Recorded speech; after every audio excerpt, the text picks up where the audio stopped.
The politically incorrect history of atheism, plus refutations of atheist myths.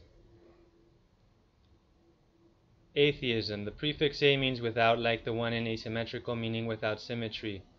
This part refers to a deity, at least one, and this part to practices or teachings. Examples include skepticism.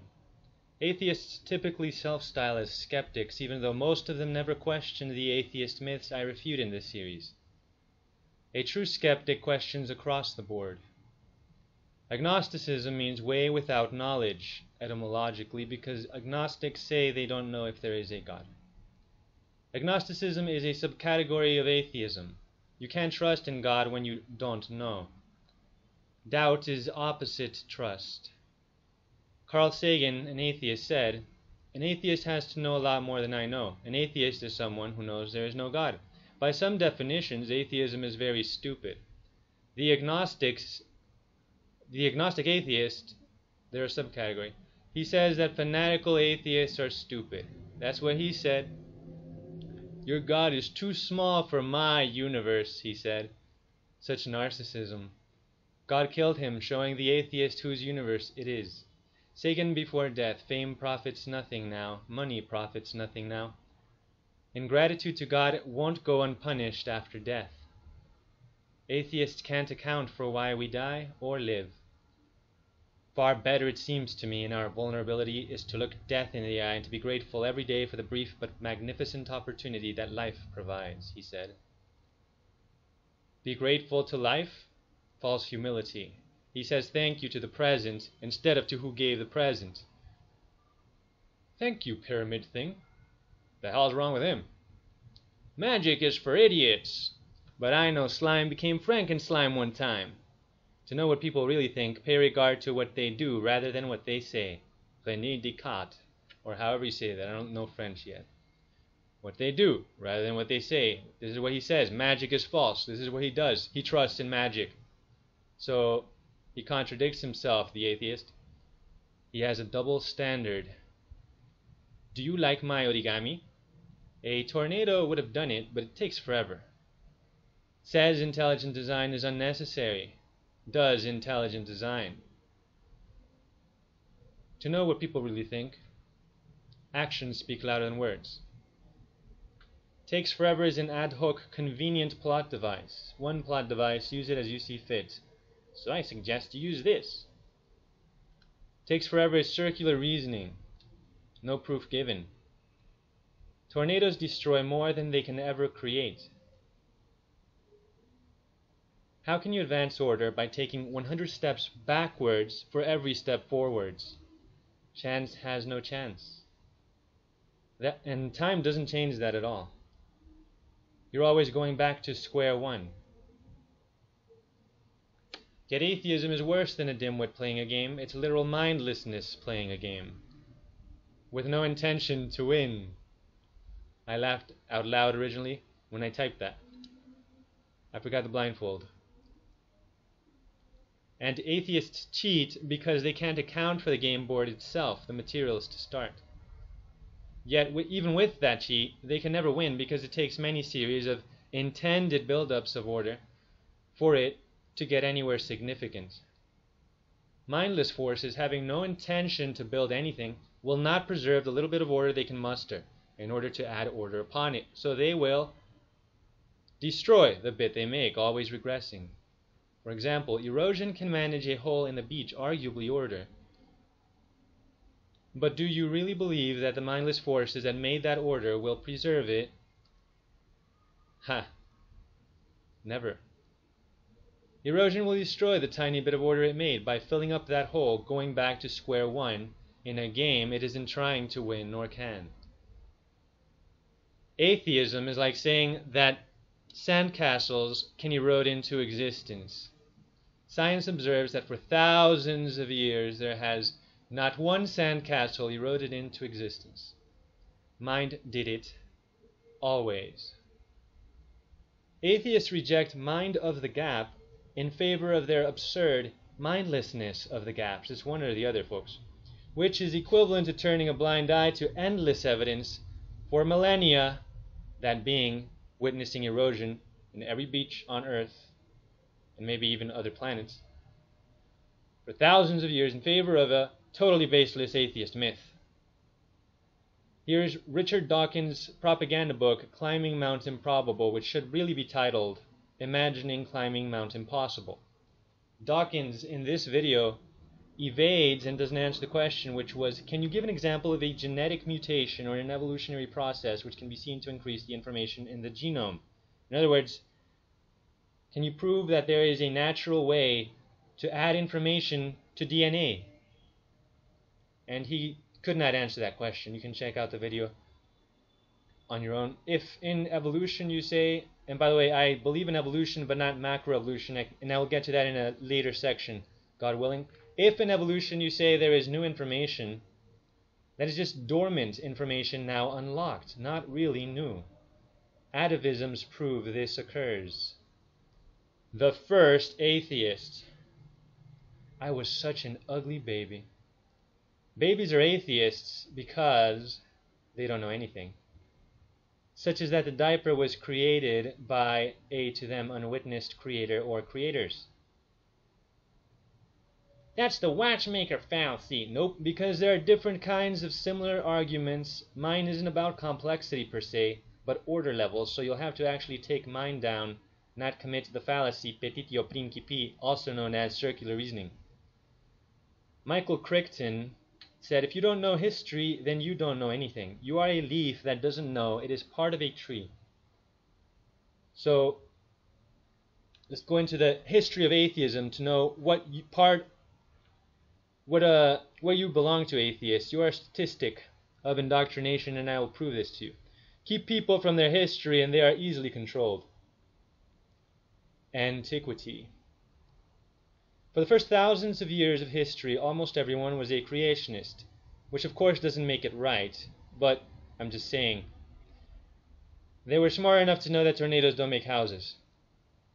The Greek Epicurus was not an atheist, but a deist, a type of theist. A deist is someone who believes in an indifferent God, in a God who doesn't care, or doesn't care much, or who used to care but not anymore.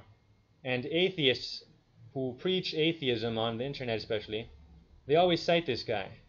In his letter to Menoikeus, or however you say that, Epicurus says, there are gods, but they are not as the people assume them to be. Because who do you consider better than he who maintains pious beliefs about the gods and regarding death as totally without fear? Now here's the quote atheists love to paste.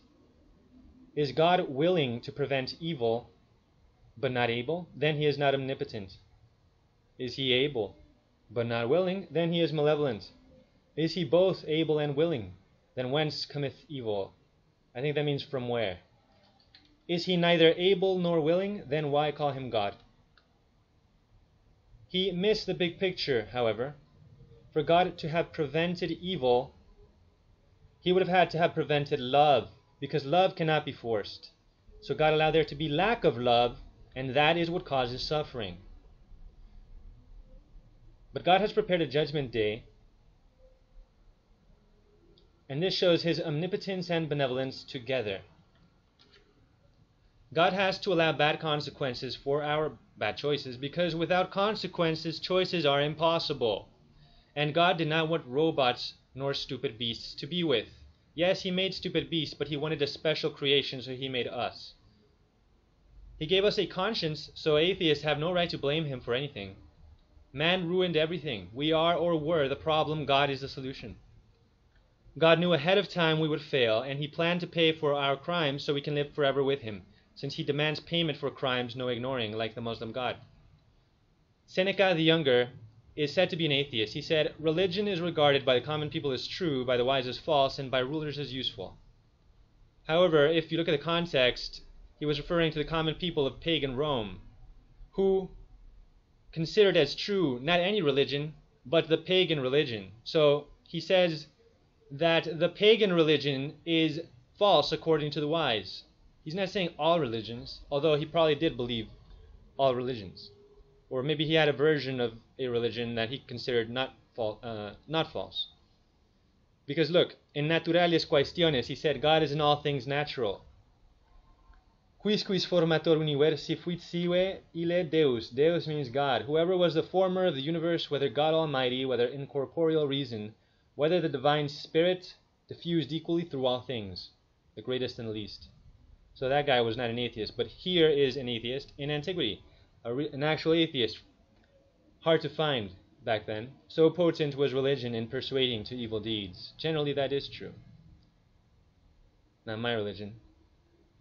However, Lucretius should also consider his other maxim, I guess you could call it. What is food to one man is bitter poison to others, and this applies to his morality, because what is evil to the self-righteous atheist is good to others in some cases. Atheists crown themselves kings of the universe and act as if their opinions are facts. Few atheists don't act this way. That's narcissism. Many atheists get morals from animals because they believe we are all animals. Morals from beasts that eat their own poop, steal, cannibalize, / are dumb. Lion kills cub, so abortion isn't wrong. I'm so moral. Christianity versus low atheist standards. Life begins as a zygote at conception, as science says, because it's a human in development. But low atheist standards say that life begins when it suits you. Flip a coin if you want. Christianity says, be like the Good Samaritan who cared, even for a total stranger. But low atheist standards say YOLO, survival of the fittest.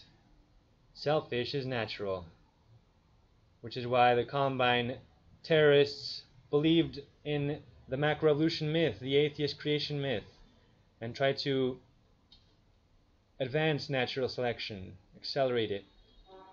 Here are atheist terrorists who took the myth seriously. And I'll get to that myth later.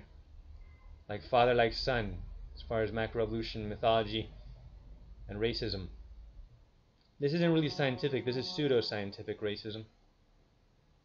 What, 100 years ago? Not very long ago. Brits were worse than Nazis. Just compare how many Ashkenazi Jews survived with how many Tasmanians did. Of course, you were taught that Jewish life is more important, says who rules. Most Spanish speakers are Native Americans because Spain was creationist. I cover Nazism later. I'm not saying Hitler was an atheist, don't worry. Christianity says, made in the image of God, man is. Man has great worth. But atheist low standards say, you are just a cousin of a maggot. Christianity says that Christian men have to die for their wife if need be. Husbands, love your wives as Christ loved the church, or the congregation, because I think church is a mistranslation, but anyway. Low atheist standards say woman can roar without men's help. So in Christianity, a woman is elevated to the level of a goddess in effect, and I'm not talking about Mary. Mary worship is wrong, but dying for your wife is like treating her as a goddess, and that's how Christianity puts women on a pedestal. But low atheist standards say women are just beasts. My religion says liars burn forever. Don't be a hypocrite. But low atheist standards say lying is natural and for your preservation. My religion says justice for all will come. No one can escape God's wrath. But low atheist standards say you can get away with rape and murder if you're clever. Part 2 next, God willing.